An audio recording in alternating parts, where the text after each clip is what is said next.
நேற்று வந்து பார்த்திங்கன்னா நமக்கு கடை லீவு. ஏன்னு கேட்டிங்கன்னா நம்ம கடை ஓனருக்கு வந்து கல்யாணம். அந்த கல்யாணத்தில் போய் கீழே ஓனரை போய் பார்த்துட்டு மேலே வந்து முதல்ல வந்தோடனே நம்ம சாப்பிட்ற இடத்துக்கு வந்தால் ஒரே கூட்டம். நம்ம நண்பர்களோடு அப்படியே அட்டையை போட்டு ஒரு ஓரமாக நின்றுட்டு அடித்து பிடிச்சி ஒரு இடத்த பிடிச்சி நம்மளும் வந்தியில் போய் உக்காந்துட்டோம். வந்தியில் போய் உட்காந்தா இலையை எடுக்கிறேன் 1 மணி நேரமாக எடுத்துக்கிட்டு இருக்காங்க. எடுப்பாயலாம் மாட்டாயலான்னு ஒரு கவலையிலேயே உட்காந்துருந்தோம். நம்ம கூட வந்த மற்றவங்கெல்லாம் இலையை போட்டு விரித்து சாப்பிட்டுக்கிட்டு நமக்கு டாட்டா கட்டிகிட்டு இருக்காங்க.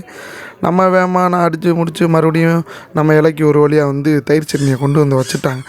தயிர் சட்னியை வச்சுட்டாங்க. பிரியாணி எப்படா வரும்னு சொல்லி வெயிட் பண்ணிகிட்டு இருந்தால் வருது வந்துக்கிட்டே இருக்குது. அது வர வரையும் நம்ம ஊர் கதை உலக கதையெல்லாம் பேசிவிட்டு அப்புறம் பார்த்திங்கன்னா நமக்கு சுட சுட பிரியாணியும் கோலா உருண்டையும் வந்துச்சு.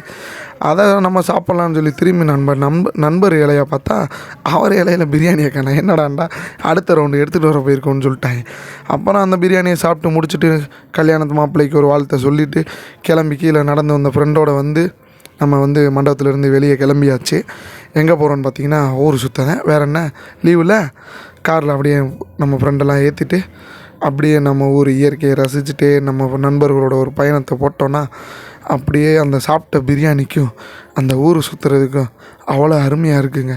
எங்கடா போகிறீங்கன்னு கேட்டிங்கன்னா வேறு எங்கேயும் இல்லை, எங்கள் காரு வந்து பிரச்சனையாயிடுச்சு. அந்த கார் வந்து டயர் மாற்றுறதுக்கு தான் இப்போ போய்கிட்டு இருக்கோம். போகிற வழியில் அப்படியே ஒரு விலாகை போடுவோமேன்னு சொல்லி வீடியோ எடுத்து தான் அப்லோட் பண்ணேன்.